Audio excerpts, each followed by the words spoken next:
2020 has been the most challenging year imaginable for the whole country, and no part of the advertising industry has been hit harder than film production. Thankfully, the APA, under the leadership of Steve Davies, has stepped up to the plate and done everything possible to ameliorate the impact of the necessary restrictions. Securing sensible exemptions ensured that film production was able to resume as early as it possibly could after the first lockdown, and as England enters another round of stringent regulations, no individual has been more responsible for ensuring that film production doesn't stop than Steve. I'm Jason Stone of David Reviews, and last week I invited Graham Tyler of Kingston Smith to sit down with Steve Davies and consider where we are now and where we might expect to be in the near future. It's worth noting that this conversation was filmed 2 days before the Prime Minister announced the new restrictions which came into force on November the 5th. Welcome back, everybody, to the latest Kingston Smith David's Review look at the world of advertising. We're doing things slightly differently today. Firstly, I'm flying solo, no Jason Stone, and much more importantly, rather than remotely, I'm actually here face to face with Steve Davies, which is great. Hi, Steve. Great to see you, Graham.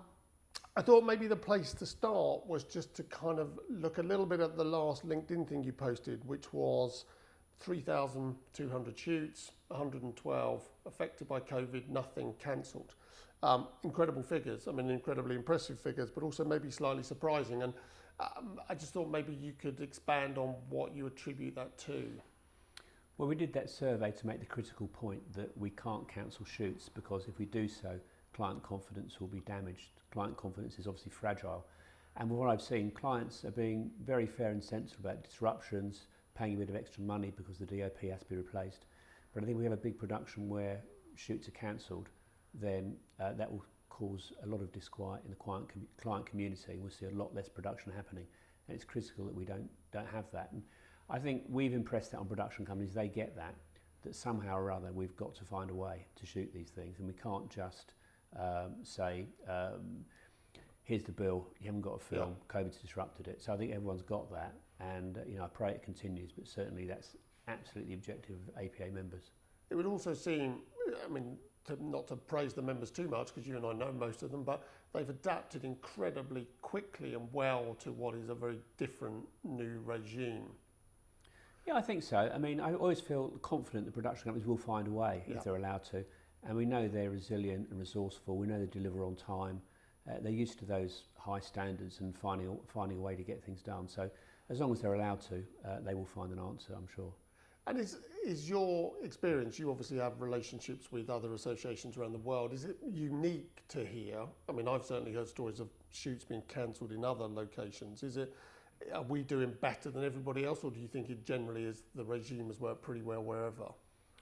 I think we've got a much better structure here. I mean, the clients were bold in saying through ISBA almost at the outset, we'll underwrite these coronavirus costs, and our part as an exchange of that is to make sure they don't suffer any, really, by having reduction mitigation plans. And so I think that structure and that responsibility everyone's taken has given clients more confidence here, whereas in other places it's possibly slightly more chaotic. It doesn't mean they've had no production, but here I think, it's probably been a little better. And what's your take on the kind of government support? Because I mean, you and I spoke about it right at the beginning, and one of our concerns was the whole insurance aspect, which it seems to me hasn't really been solved. But equally, they have then given concessions to overseas directors coming in and stuff. So it feels like a bit of a mixed bag. I mean, is that how you would view it? Yeah, I think the government's done better on economic things than on anything logistical, which obviously we all know has been a complete balls up. But if you look at from the outset, the furlough scheme was bold, and that really helped members. And they've been great in responding to our request that we have special treatment in terms of quarantine exemptions. Where they've not helped the industry is not helping freelancers. Yeah. And we lobbied the Treasury Committee hard. They quoted us in their report. We did together. They accepted, as you guys did a huge amount of work in that. They accepted what we put forward, that freelancers deserve support. They gave that to the Chancellor, who did nothing. And I think there's still a suspicion that the Treasury thinks that freelancers are at it in some way, which I think is very unfair, because in many instances they have to be employed as companies. A lot of companies will only take them on as companies. They have to protect themselves from personal liability for claims. So I think that's been unfair, but as you say, a mixed bag. And if there's anyone from the government watching, I'm sure Steve and I are still happy to lobby for the self-employed and the fact that there wasn't enough support given. So that shouldn't be something that gets forgotten just because time has passed, I suspect. It doesn't get any better, and it's going to get worse probably the longer it goes on. Well, absolutely. And we are lobbying for the insurance thing, as you mentioned, and we are talking to them about that because that has been done for film. There's no sign they'll do it yet, but it would make, again, a big difference. So we have to keep on.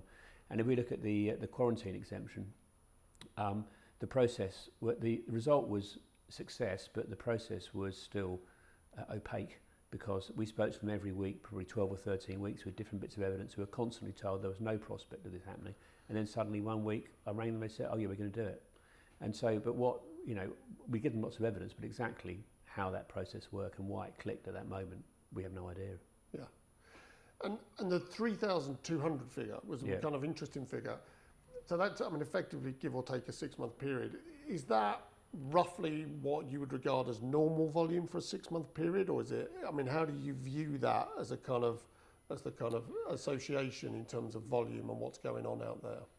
I think it probably represents, since beginning of August, probably a slightly busier than normal output for that period. Yeah, I would agree. And the budgets may be slightly worse or whatever, but activity is all, and production companies are very grateful for that, because they know that it'll keep them going. Yeah.